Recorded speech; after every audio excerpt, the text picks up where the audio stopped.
Welcome to the Synergy at Work podcast. I'm your host, Meredith Berg, and I am joined here today by Tim Walbridge. He is the founder of 503 Motoring, located in Beaverton, Oregon. Thanks so much, Tim, for joining us. Nice to meet you. Thanks for having me on board.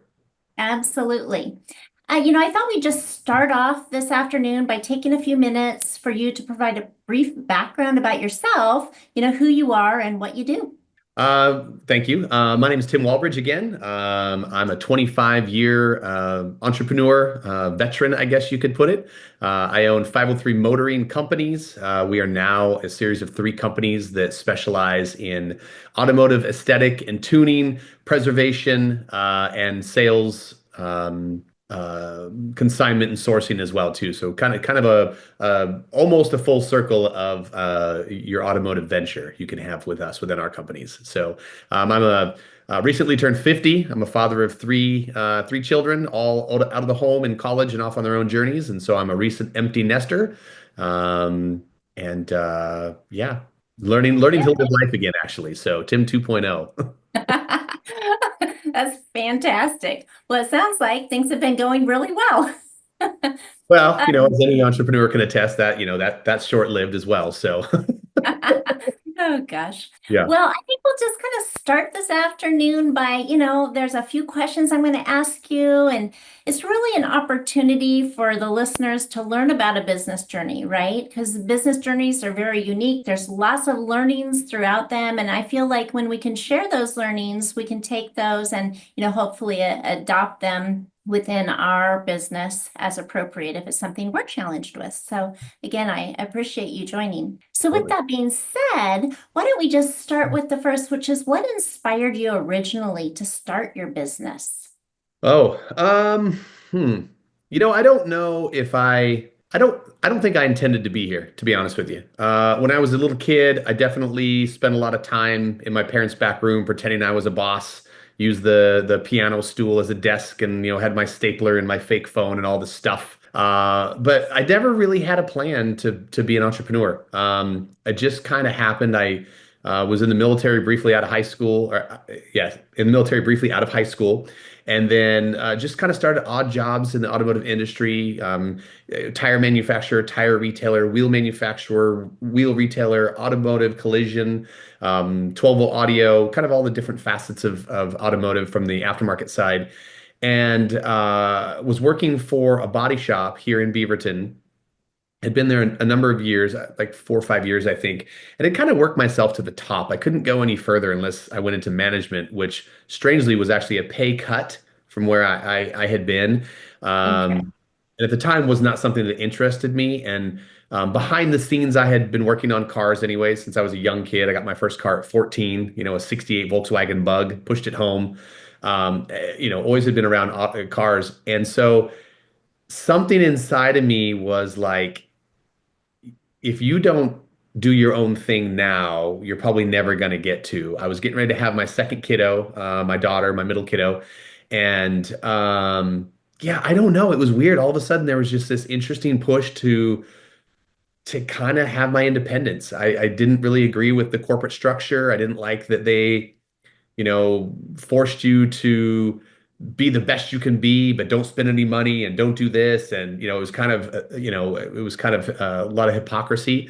And so, yeah, something just motivated me to go. So I started my business, bought a house and quit my job all in 45 days.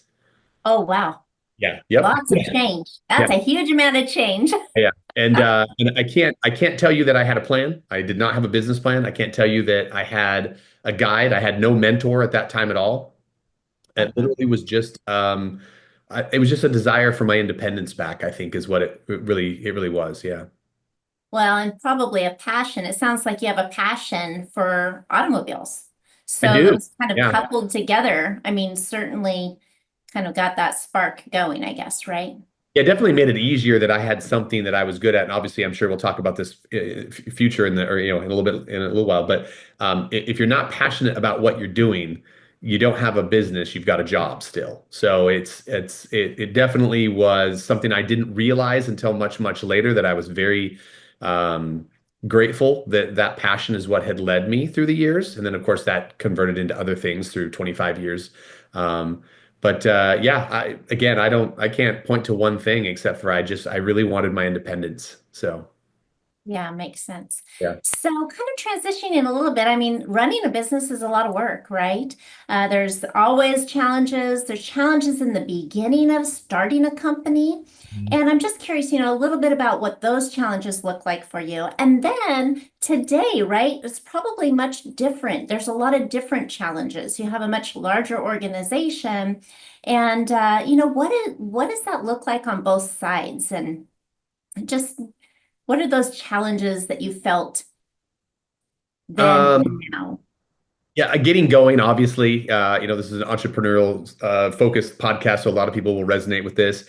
It's just honestly getting your butt handed to you left and right. It's constantly, I always equate it to like a hurdle jumper. You just run, run, run, run, run, and something gets in your way and you jump over it. And hopefully you clear it. Sometimes you're going to catch your toe, you're going to fall, but you just get up and you keep running. That's literally what being an entrepreneur is like. I Um, love and I would say my first major challenge, which surprisingly was not quitting the job, buying the house, and starting the business. that. My initials are TRW. So I started a business called TRW Motorsports.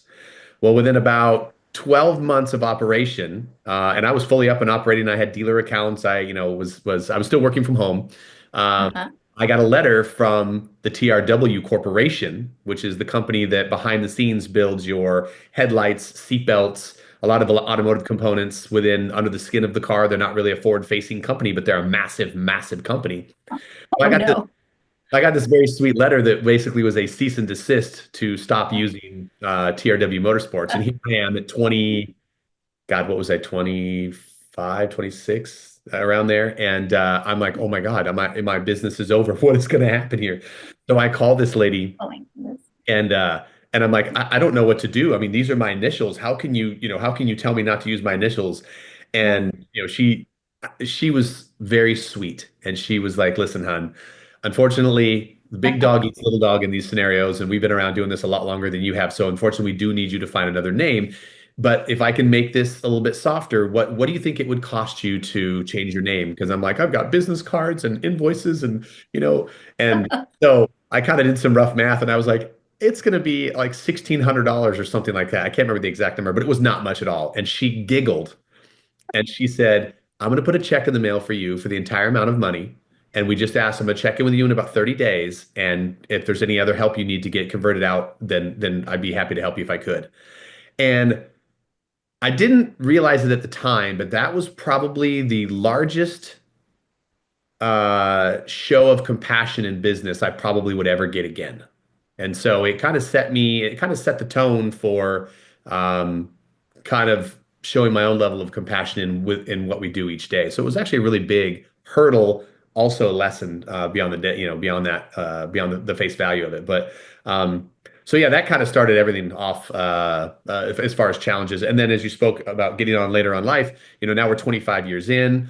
I've been through three economic downturns, a pandemic.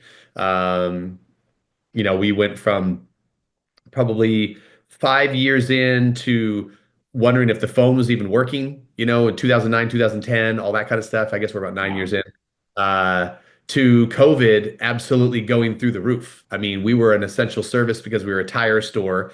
We're very fortunate to have a very affluent customer base, and everyone was at home and they had nothing but time and money. They weren't going on trips, they weren't going out to eat, and they realized That's we right. were open and we just absolutely exploded. So we went from I think pre-COVID, we were about 11 employees, 9 employees, up to 23. Um, Oh, wow. yeah, we grew very, very fast, which of course, there were some, growing pains in there. We had some advisors that didn't advise us as well as they possibly could internally at that point. And now we've kind of settled back into, I think we're about 18, 19 employees across the companies. Pardon me. So yeah, I mean, I don't think there's ever an opportunity where there's not some kind of change or hurdle that you're up against. Yeah, yeah, no, that makes sense.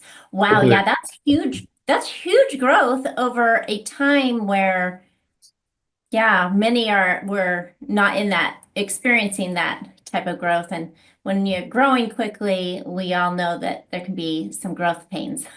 Yeah, oh, yeah, it definitely was. And obviously scrambling too, because, we were doing our best to, because as you pointed out, not everybody was having Yeah. that experience. And so I was really spending a lot of time trying to help other entrepreneurs that didn't quite figure out how to pick up the baton and run, navigating PPIs and EIDLs and, just, masks and protocols and all these other things. And so I was part of EO at the time, actually, and which was absolutely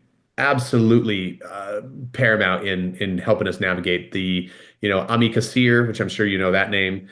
His podcasts were clutch. Obviously, the EO family being in Forum, navigating all of that. There's no way I would have made it through without EO for sure. But I took everything that I learned and then I regurgitated it out to the people around me that I knew didn't have that kind of an asset.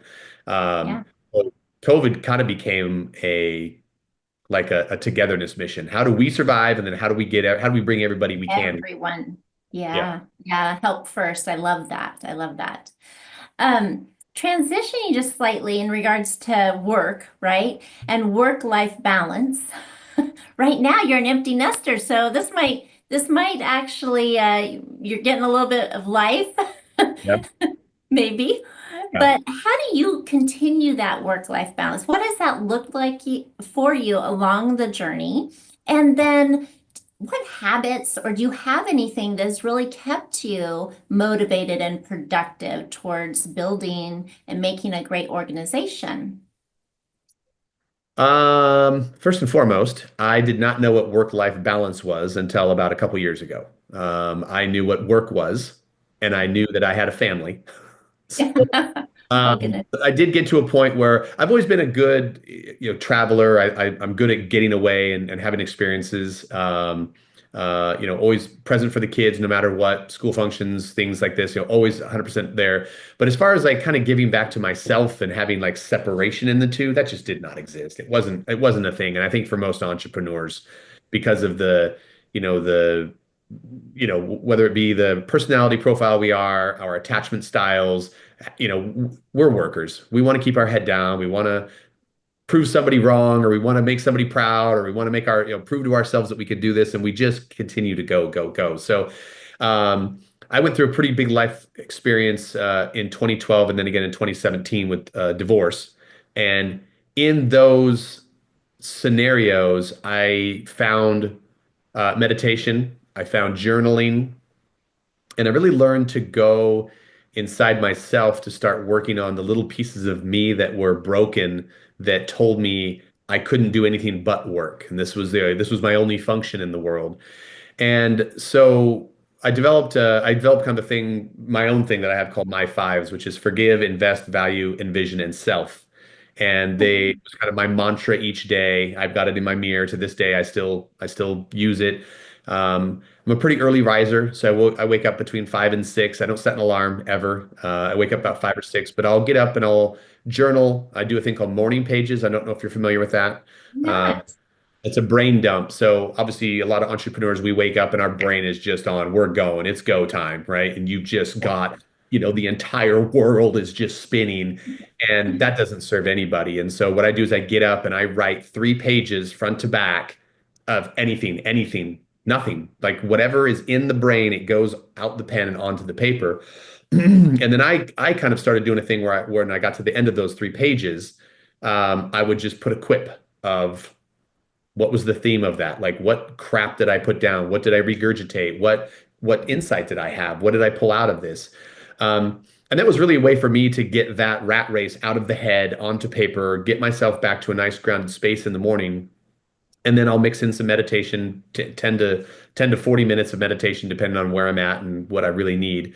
I'm not really a big physical person, but I'll do, push-ups each morning and something like that just to kind of get my blood going. But the combination of doing those things consistently allowed me to kind of have myself ready to go before the world got a hold of me. And one of the things I enjoyed about being an early riser is I could get a lot more done before the world got a hold of me, right? This is true. Yeah. This is So I definitely think, true. yeah, back to your question of just having a good solid morning routine Yeah. helped me create some work-life balance because I created a space for myself before the work became a priority, or before the kids got up and became a priority, or whatever thing was coming at me that day. Um, but then again, at 50, God, I say too much again. I'm trying to work on that. You're good. At 50, again, now that I'm empty nesting, youngest just went to college here in September. And all of a sudden, I've got this time that I didn't know that I had. And of course, my first thought is, oh, now I could really double down on my businesses. No, hold on. Now it's time Yeah, to set some clear boundaries that, from this hour to this hour, you're going to work, on your business, not in your business.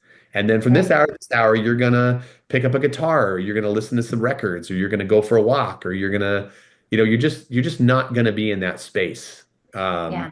and it's been hard. I'll be honest with you. It's a tough transition and something that I've really struggled with. Even in EO in my forum, having discussions with other peers about, their work-life balance. And I think it's pretty across the board. Most of us really, we just put on our hat and go to work. So Yeah, I would agree though that the routine of clearing the head in the morning and really kind of resetting yourself for the day is what you're doing, right? Getting everything out. I think that is a theme that I've heard several times from business owners, which I think is really helpful to just kind of reset.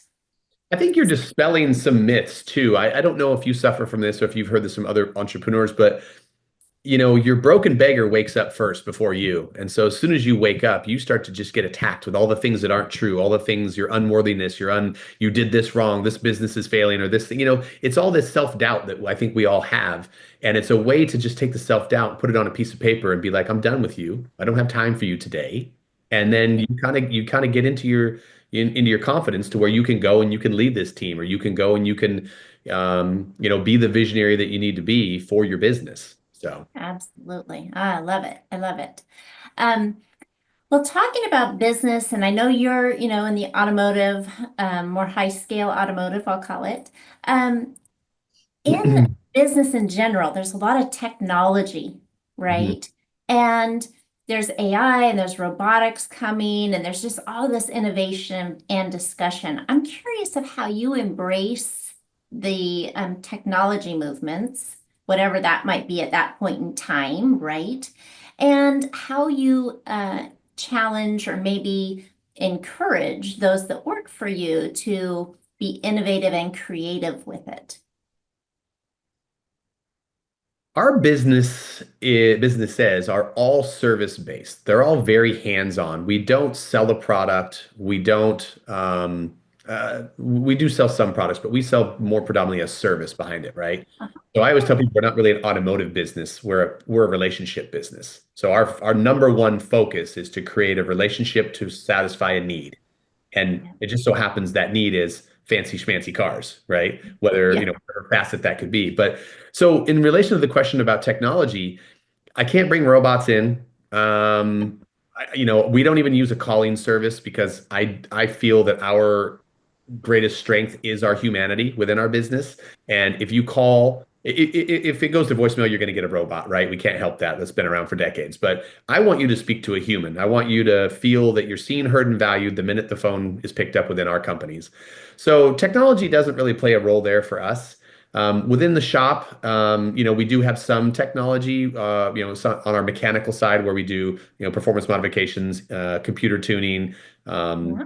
there's some technology there, but again, a lot of it is human led. So I do see, and I have a bit of fear around the AI movement. I think that there are a lot of industries that you are going to see really, really deeply impacted. We again are pretty human based, so I think we're going to be insulated for a while. Um, I think that the push towards electric cars, which we can argue is definitely a huge technology push. Electric cars are a tool. They're not an automotive or an automobile. They're a tool, like an iPhone. Yes. That actually, I think, is that pressure is being pulled off a little bit, which is going to give a longer life period to combustion engines, which again protects my industry a tiny bit more. Up front in the office, we have really desperately tried to use AI and some of the CRM features that we see a lot of our other counterparts use, but I haven't found a way for them to be human enough for me to let go to them. that makes sense. Yeah, it does. It does.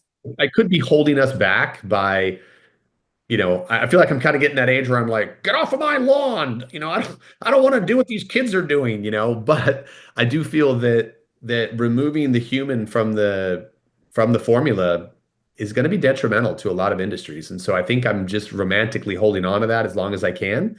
Mhm. So I personally will use AI in if I'm doing focus forming or I'm doing a vision board or something like this for a process I'd like to introduce to one of the companies. I do find AI to be a very scalable tool to kind of put my ideas into and see what I'm not thinking of. I feel like it's a really good blind side detector or blind spot detector, I'm sorry. Um, so I do think there's going to be a use for it. I just don't know if in our particular industry it's going to be as big as others. On the marketing side, AI, I think, is having a big impact. We are having to use AI through our SEO and our ad allocation conversations. And AI has a really uncanny way of finding our clients that we have struggled to do for 2 decades. So I will say that probably in the outward advertising arena, we probably will lean on AI a tiny bit. But most of our business, 90% plus of our business is all word of mouth. So it's really only been the last couple of years that we've really put some interest into could we go get another type of customer? Could we bring in a Sure. second line of business? Could we open the doors to, something we're not thinking of? And that's where technology can help us a bit, I think. So Yeah. So, I mean, it sounds like you embrace it where it makes sense, but really you're almost like differentiating yourself in your service by really that focus on your customer and, people and care aspect of that service, right? To yeah, I the want to keep, end yeah, client. So, yeah. that can even be a differentiator as we move. And a lot of people are, going in that space. Yeah, that can be a really powerful differentiator for you. Well, it's interesting for me too, because as sorry, I see my pups out here playing. Oh, Um, that's okay. I I do see some people in our space that are trying to embrace AI, and for a quick second, I'll kind of challenge myself, like, "Hey, am I not thinking about this right? Or are they coming to market with something I'm not thinking of?" But then almost every time I see them rescind pretty quickly. Like, oh, here's this new fancy toy. I'm going to try this out, but then they just kind of they come back from it. So Right, for right right. now, I don't feel very threatened by the technology or the AI, but I do know that there will become a point that we're not going to have a choice. We're going to have to join the party. So yeah. Yeah. That people connection is really important too. So it's going to be this fine balance, right, of how that works as it rolls out. But I because think if definitely you look at the people, electric cars, sorry, I think if you look at the electric cars, I mean, look how hell-bent everybody was on electric cars for the last, I'd say strong decade, right? 2012 is when the first Tesla came out. So, decade plus. But now look at the attitude around it. The novelty, I think, is kind of wearing off. People that are true car people are like, yeah, I'm good. And I think day-to-day people are also starting to see the challenges and the blind spots in the electric car movement. So again, I think that's going to elongate um, the time period before this does take over. But there will be a time when it will finally end up taking over. I think I do feel like it's a little ways out, maybe not even in my full lifetime, but I do think that there will be a time when combustion engine is just going to have to stop. So yeah, we're heading in that direction. yeah, sadly. Um, so with all this being said, what is your next chapter? You said, you have you're an empty nester. I know you're trying to find kind of that balance of time, making that space for you that you haven't really had. Maybe that's in the evenings. You have everything happening in the morning that's solid and working well. Mhm. What does that look like for you? Are you looking to grow your companies? Are you thinking that I don't know. What does it look like? What are you Well, envisioning? And you don't have to divulge too yeah. much. Yeah, Just no, I was gonna say I learned at a young age that if you tell your ideas, if you bring your ideas outward before you've got them in motion, the more times than not, you you spill your juice before you've drank it. And so I've yeah, learned that by talking about my ideas before I actually implement them, I can get, wrongly influenced by people, that haven't done what I'm trying to do. And so that might deter me. So I do try to keep all of my ideas internally until I get to a point where I'm like, okay, now I have to bring another human in to get to this next spot. But just overarching, I think I'm winding down in one regard. I think I've got about 4.5, 5 years left in me with these main companies. And then I'm hoping to either transfer the power over to the employees, or who knows, we'll see what happens in that regard. But also into to see what the next chapter of that is. I've got a bunch of other ideas and visions in my head that I'd like to explore that have nothing to do with automotive. But also that takes another round of believing in myself and wanting to jump off that cliff again before I build the parachute. So I'm also trying to decide where my comfort level is with that too. But I got a lot of life left in me. I feel like I'm super young yet. Um, so no matter what I do, it's going to be something passionate and fun. So Yeah, yeah. Oh, fantastic. Well, kind of as we end our podcast here, what was your most valuable lesson learned over your journey? And then, is there anything that you would say to an aspiring entrepreneur or maybe someone who's facing a challenge? Just that one piece of advice that can really be helpful as they're going through their journey. I think the two biggest pieces, and this has changed over the years, because it's obviously a valuable question that we get in podcasts and interviews, but it's definitely changed for me throughout the years. And I think going back to what I just said a moment ago, listen to yourself. Be wary of asking friends, family, people if they haven't done what you're trying to do. Limit your intake of what they want to tell you about it because most people unfortunately are afraid to do what you're about to do and they're afraid for you. So they would rather not see you take the risk, but then there's the other side of people that they don't want to see you take the risk because they're afraid to take the risk. So if you've got a vision, a plan, an idea, just do it. Just try. Just try it. The worst that you can do is you can fail. If you fail, you've learned something. So then try again or decide that, hey, it just wasn't what you thought it was going to be, but at least you tried. And then, of course, the ever popular, just don't give up. I mean, you're going to hit adversity. You are going to come up against things that you don't think you can handle. I promise you, you can. And if you have the strength to even get up and begin the process of starting the idea, you're already 75% stronger than anyone around you. So continuing to just believe in yourself, which is the hardest battle you will fight as an entrepreneur is yourself. It's getting up every single day and going to work to battle whatever demon is against you that day. And a lot of the days, it's just going to be you. Yeah, belief. Yeah. Belief that you can do it. Yep. Yeah. I love it. Well, I really appreciate you taking your time this afternoon, sharing some of your thoughts, talking about your journey, a little bit about your challenges along that journey, and some advice for others to take forward and make their dream come true, so to speak. So, Absolutely. really appreciate it, Tim. Thanks, Meredith. I appreciate the time. Absolutely. And for all those that are listening to this podcast, I'll look forward to seeing you at our next podcast coming soon. All right. Thanks so much.